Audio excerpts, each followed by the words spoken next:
I'm a latecomer to the club, and you gentlemen have been around for a lot of years. I want you to notice that in my slides, there's the word maybe, and that's going to reappear a couple of times. And a lot of us feel that the club is more than 120 years old. Maybe more, maybe less. We'll find out as we go on. So my name's Andy Blanchard, and I've been the president 3 times, I think. And I have had a lot of fun over the years, and I love this club, and I love the friends that I've made. But unless you know the history, okay, you really don't know what you belong to. So we're going to learn about the history tonight. So away we go. So the roots of this club go back to 1857. And there was a society back then that was formed in Hamilton, okay, that pursued all the sciences. And they had an astronomy section. So basically a group of astronomers. And they did science for about 50 years, and they celebrated I guess you call it a bicentennial, a half of 100 years, 50 years. And one of the things that they made a big deal about at that 50-year celebration was a paper written by Witten, and he coined the term selenography. It's kind of interesting. It's mapping the surface of the moon. So in 1902, we were doing real astronomy here in Hamilton. So remember that word maybe.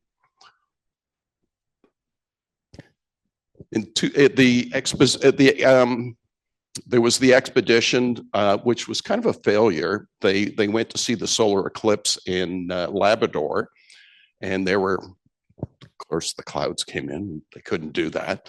But Marsh, who is quite a famous member of the club, and we're going to see his name several times through the presentation, they went out to Labrador to basically observe a solar eclipse. We were doing real practical astronomy way back then as a group. And I'm not going to read all the slides. I'm sure everybody's reading ahead of me right now, but look at Marsh at the last comment. He made a 5-inch refractor with a clock way back then, and we were tracking the sky. And we had an observatory back then called the Woodstock Observatory. We got it from Woodstock, Ontario, and we put it up on the mountain. And the Bortle skies back then were 1.5. We'll see a little bit more about the skies as we go along. Next slide, please. So, 1902, you will see here that we have the Hamilton Science Academy, Hamilton Astronomical Society. That should be HAS, I'm sorry. And then we have RASC. And we can see that all of these gentlemen slid over to RASC in 1909. That's why the maybe is there, because this club has basically been operating since 1857. Kind of cool. Now, Adam Brown, who was the president for decades and decades, he was an octogenarian at this time. He was the honorary president of our society when it started. But Jenkins was actually the person who was the actual operating president, and William Bruce, another Bruce, was the co-founder.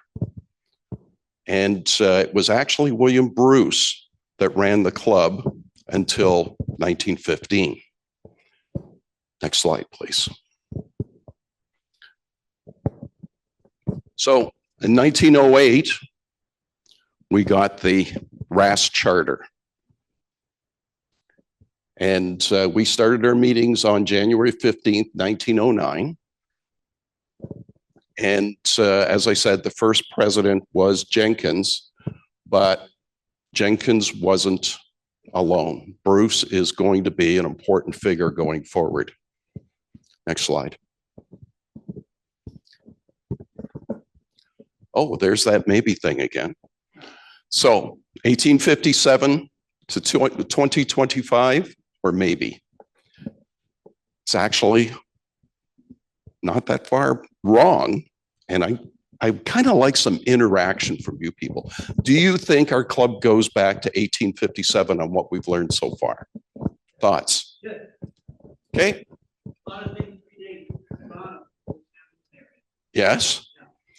Well, there's no doubt that we were doing science during that period of time. But some things happened during World War II that are going to change things a bit.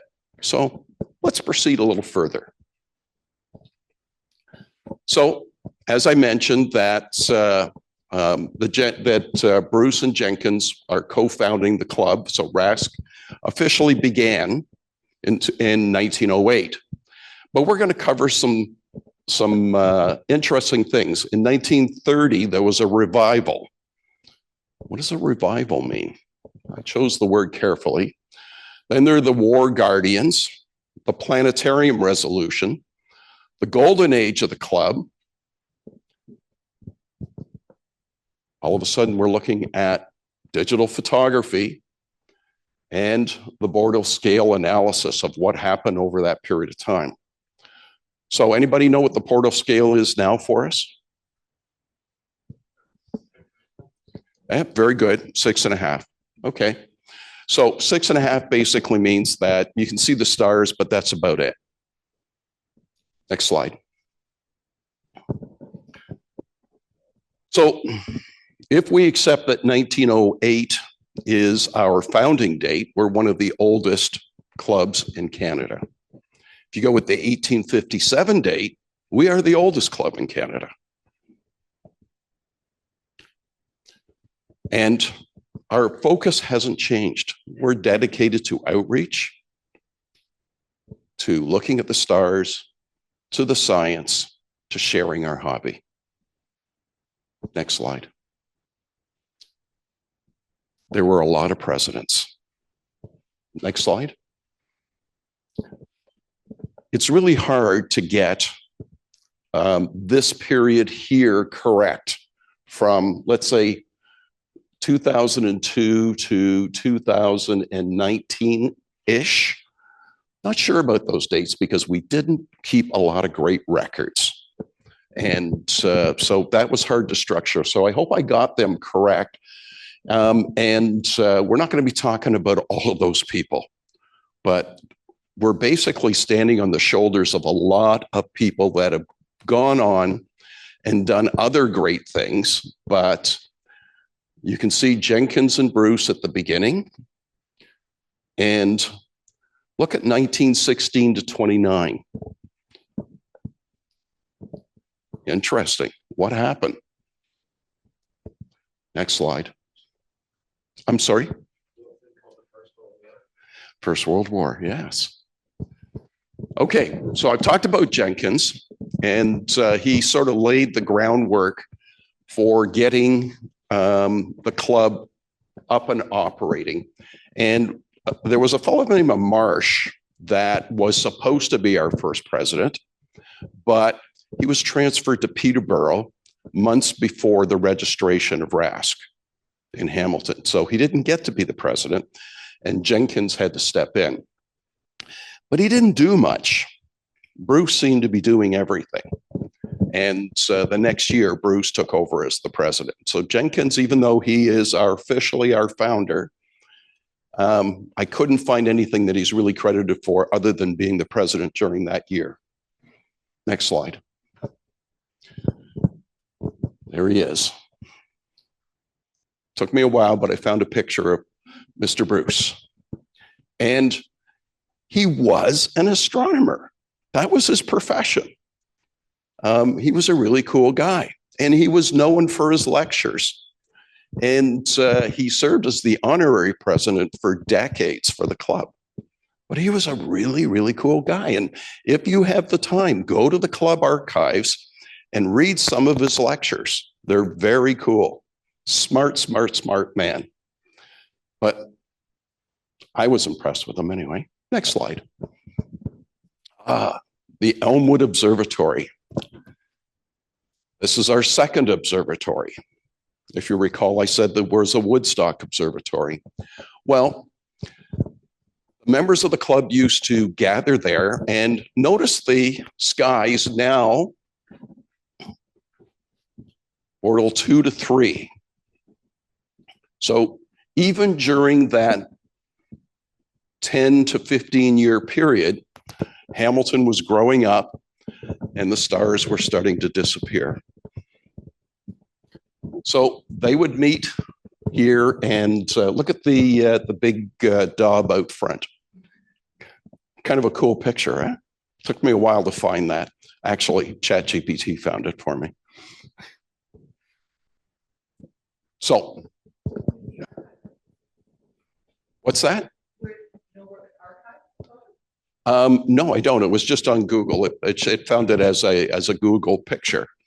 But that's where the club used to meet. And I don't know why they had the second story up there. It would be kind of obstructing things. But, you know, you sit up there with your gas light on and you wouldn't be able to see anything in the telescope. But yeah, it looks like, huh? Yeah, I guess they had their outdoor beer there. Anyway, next slide, please. So, more likely you tell me 1930 to 2025. So let's see what that's all about. Next slide. Next slide. Okay, I'm going to take a break here for a moment. Roger, you know, you would be better off talking about these individual scopes. You know them by heart. No. Okay, well, there you go. So what happens is that this refractor was made by Marsh. It's a big scope, 6 inches, I believe. It's a 6-inch scope. And he made the glass. He ground the glass. And he was an excellent amateur telescope maker. Would anybody care to guess what it costs to buy a telescope at this period of time in comparison to, let's say, something else that you could buy? So an amateur built telescope would still cost a pretty good amount of money, but a professionally built telescope at this period of time was the equivalent cost of a new car. So the amateur telescope makers really had no choice. They had to figure out a way to make telescopes, and they did. And we'll get to that in a moment. But I wanted to show you the scope because it's one of the prized collections that the club still owns. And if you want to see it, right now it's out at Westfield. And not a good reason, Victor, for people to come out. They can look at the antique telescopes. Let's go to the next slide. This is my favorite telescope. I was actually the custodian of this for about 10 years. I kept it in the basement of my office. This is the transit scope. And for those that don't know how a transit scope works, it only has one motion.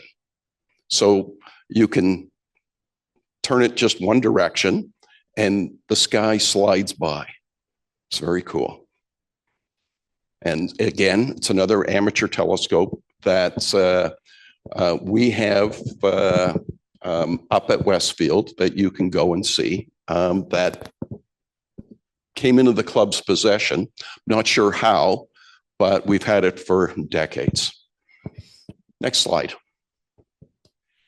Okay, this little 3.5-inch scope, I shouldn't say Bernier anymore. We were going to change that.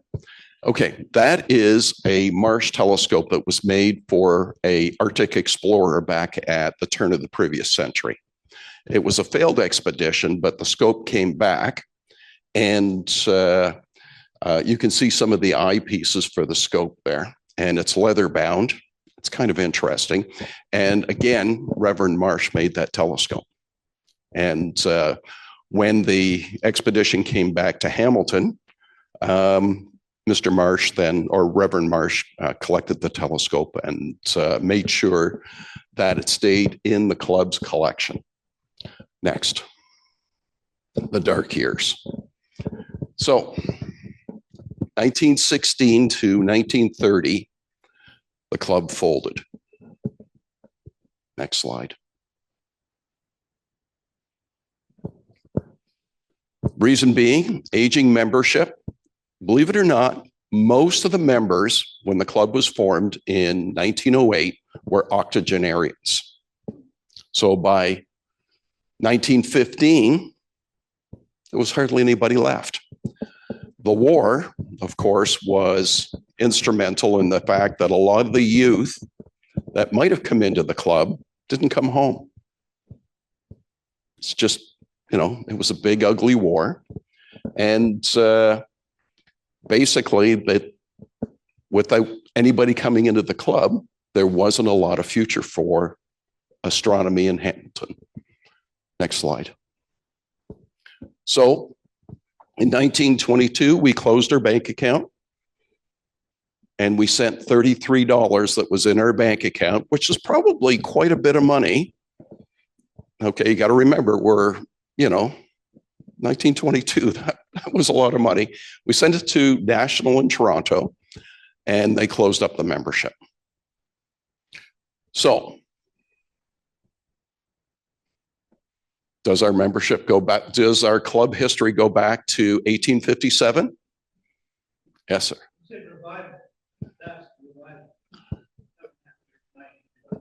Yeah, it's coming. It's coming. It's coming. The revival's coming. Next slide. Yeah, we closed the books. We closed the bank account. Then there was nobody on the board. It was just, it ceased to exist.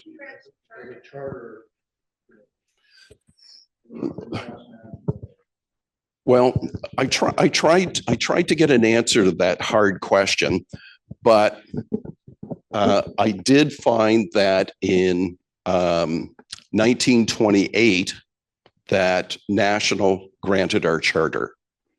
Okay, so it sounds like we gave up our charter as well. So in 1928, this man here, Mr.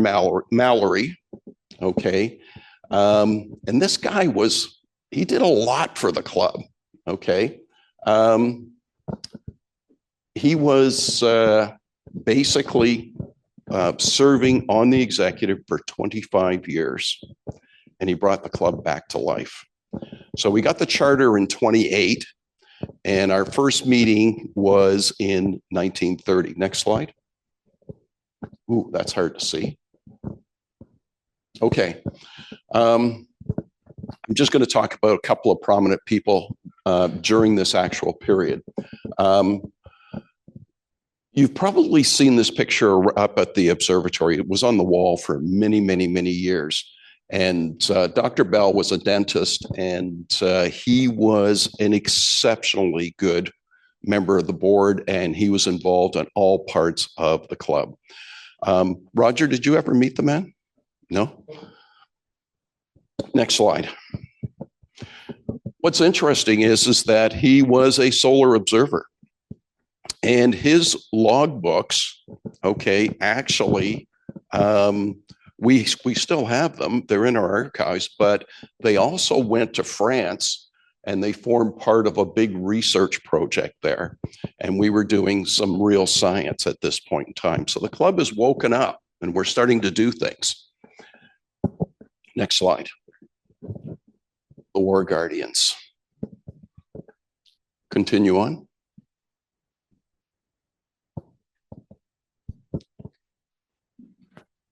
You lose all my slides? All All right. So this is where it gets interesting. Stelco had a lot of scientists, a lot of engineers, a lot of chemists, and all of a sudden, we had this really exciting thing going on. And Herbert Fox was a big part of that. Basically, what we were doing was we were taking the talent that was at Stelco and we were bringing it to the club, and we were starting to do some amateur telescope building. We were grinding mirrors. We were grinding glass for refractors, and we were doing it at precisions that weren't even available commercially. Like, we were producing things that were incredible. Next slide. Stuart, he was an educator, and his basic talent was bringing the whole astronomy subject to Hamilton, and he did like an exceptional job. And he was also our national president, and he had all kinds of great things going on for the club. I hear something, Roger. No, I didn't realize that. Well, there you go. Next slide. Stuart, as I said, was doing incredible telescope making. And this is just a slide showing how they were grinding some mirrors. And what I found really interesting is that the big deal back then was 6-inch telescopes. And we think that 6-inch telescopes would barely do anything. But back then, we're talking about, at this point in time, in the 40s, we're looking at Bordeaux skies of 2 or 3. So we still have some really great skies here in Hamilton. And a 6-inch telescope could see a lot. Today, not so much, but then, absolutely. Next slide. Planetarium revolution, 48 to 59.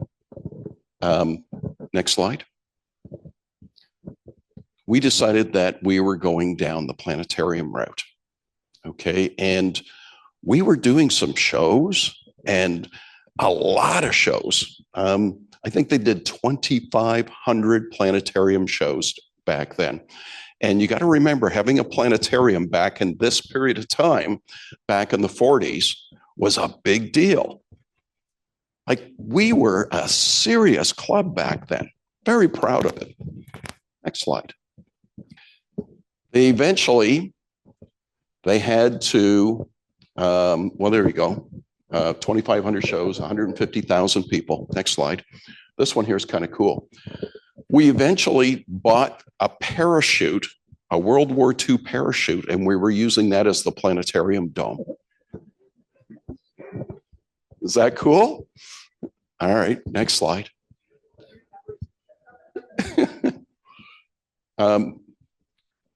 So this is a period of time when Roger joined the club, 1960s.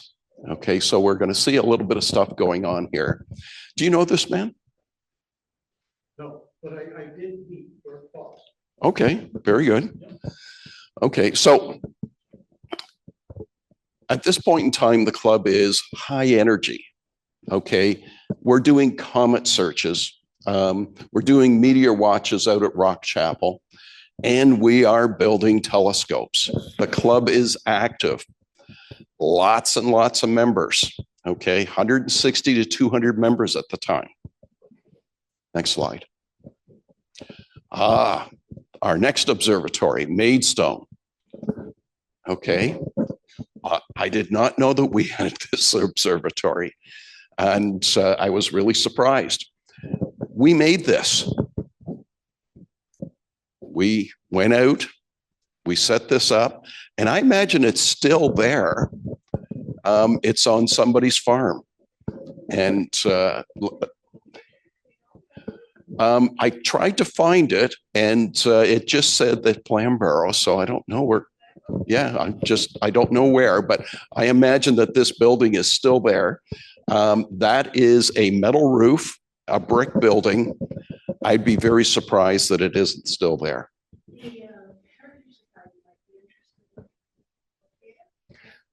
Maybe.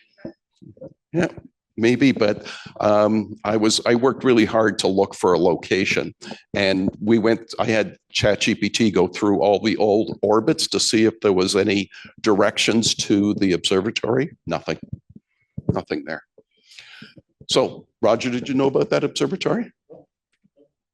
Anyway, it's kind of cool. I thought it was anyway. 13-foot dome, completed in 63 and opened in 64. And we marched a lot of people through there for our public outreach. I don't know what scope was in there, but I bet you that it was the big 6-inch marsh with a dome that size. I wouldn't be surprised if it was in there. Next slide. Oh, the fakers. This is my favorite part. So, amateur telescope making was an art, and they're actually, if you go to the next slide, okay, the coining of the term was William Keating. You knew him, didn't you? Yeah, Bill Keating, and he coined the term the fakers. They made telescopes, and they believed that they could do it better because they were scientists at Stokoe. They could do it better, and in turn, they started put a handle on themselves called the fakers, and they believed that they could do it better than the professionally made telescopes, which cost hundreds of times as much as what they spent. And it became a club, and they met every week. Roger, you said you went to one of the meetings? Actually, I went to many of the meetings. They were up on Lower Road up now. So like every Wednesday night there was a general meeting or a discussion. We get together and build all this stuff. There you go. Well, Mateo has built a big 3D printed Dob, and he was looking for a name, and I suggested that he should name the new Dob the Faker.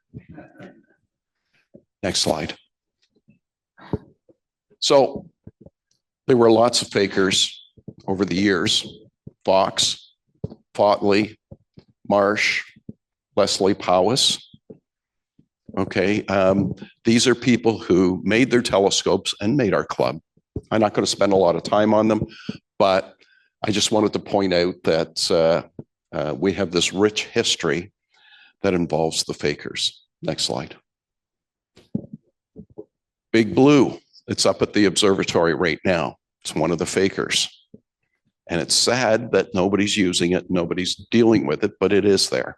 And Gary Bennett and myself, we did a little bit of construction to rebuild the woodwork on it. And I believe Eric and a few other people actually cleaned up the mirror and repolished it and recoated it. So it's come back to life, but Big Blue is up there if you want to see it. And notice that they were doing this at 1/8 of a wave. That's like incredible work. And you can't go out and buy telescopes like that. They're just not that good. And we were doing that. All that knowledge was here in our club. Next. The Chilton building. So when I joined the club, that's what the observatory looked like. That's the dome. Is that a surprise to you guys, what it looks like? Now it looks entirely different, of course. But I went out to the observatory one night back in the early 2000s, and somebody had taken a shotgun and blown a big hole in the side of the dome. And we had to take it down and rebuild a new roof. So vandalism, I guess it's always going to be there. We had a big incident a few years ago, but we had the 6-inch Marsh scope in there. And I would go out with a DSLR camera, and I would take pictures using that big telescope. What a treat. What's the focal ratio? 15, I think, isn't it? It's an f15. So you can imagine taking pictures with a DSLR at f15. It wasn't easy. So Mr. Chilton was a big mover in the club, and he got us a 100-year lease at $1 a year from the city. Pretty cool, huh? And Roger was telling me that that was a plywood dome on the top, and it was really heavy. Chilton got a crane company to donate a crane to lift up the dome and put it up there in exchange for a picture in the newspaper, which never happened. Next. So, as I said, Roger, you're up here. So, Roger Hill has been the president 6 times in the club. He's taken it from scraps, where there's been just a small number of members, and he's grown the club many times over a 50-year period. And he's steered the club. And of all the presidents that we have had, I would consider him to be the #1 president. I think he should have a hand.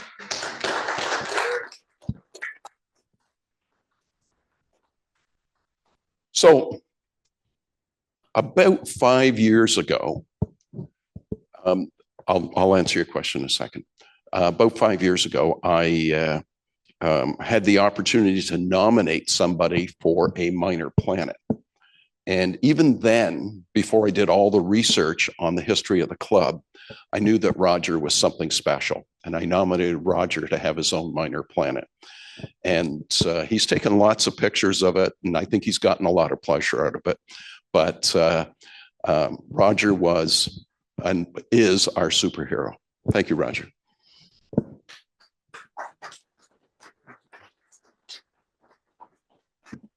Next slide.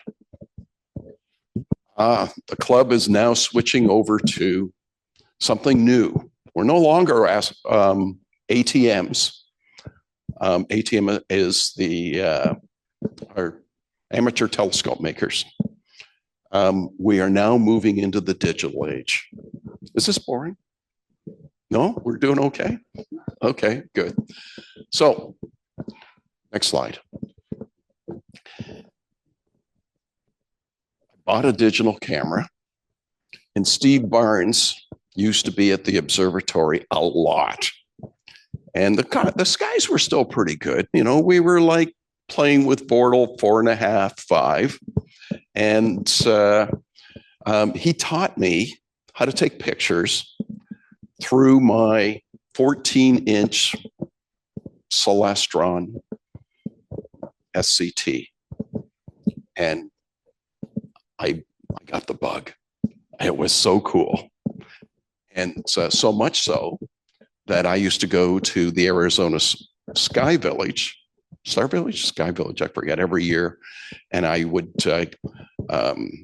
get lessons from a fellow down there that would teach me a little bit about astrophotography. But Steve Barnes, he went further.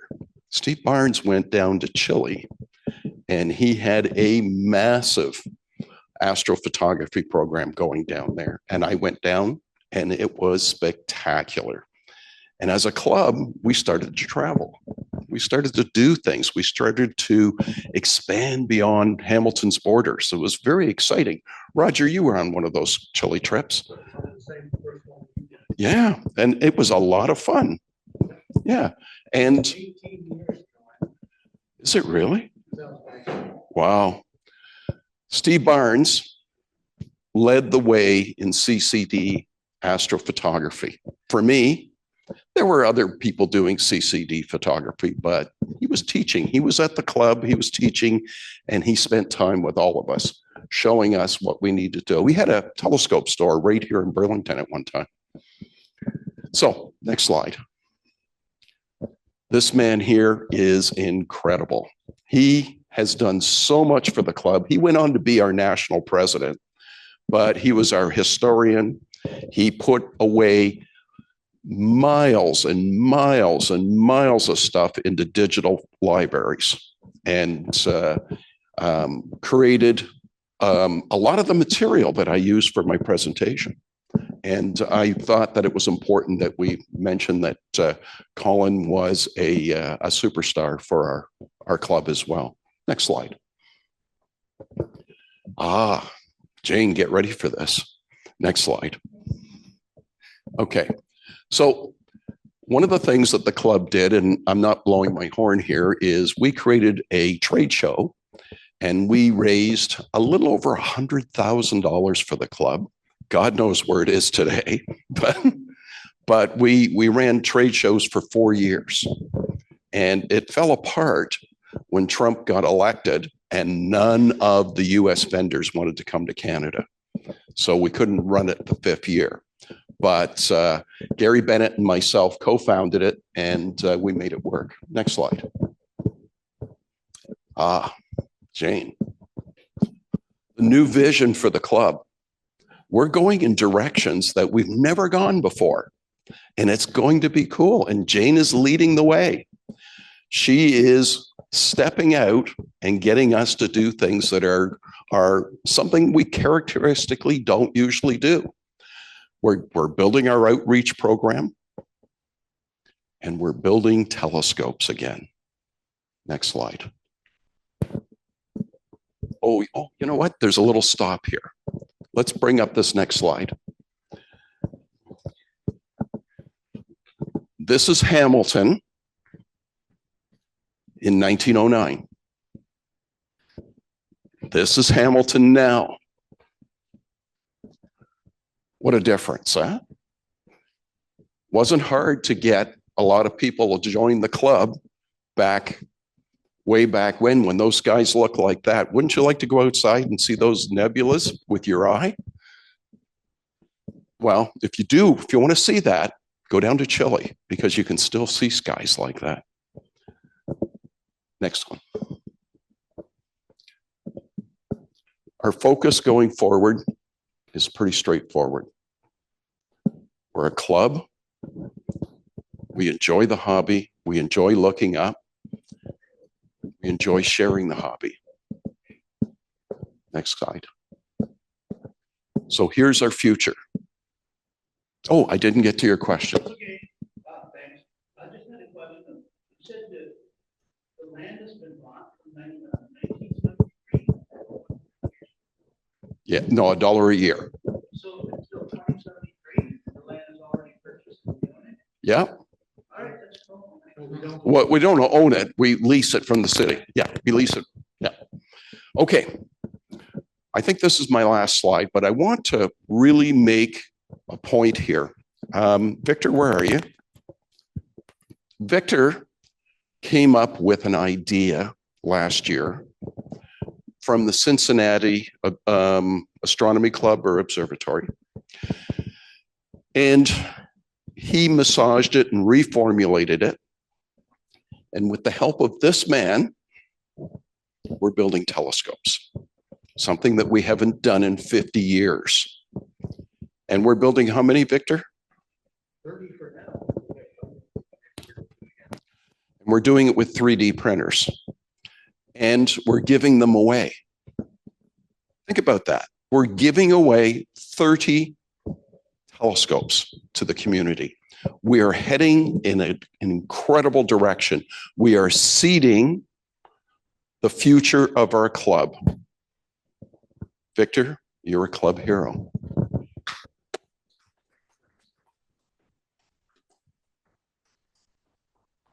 I think that's it. Questions? Next slide. I think it's, yes, questions. Any questions? Yes.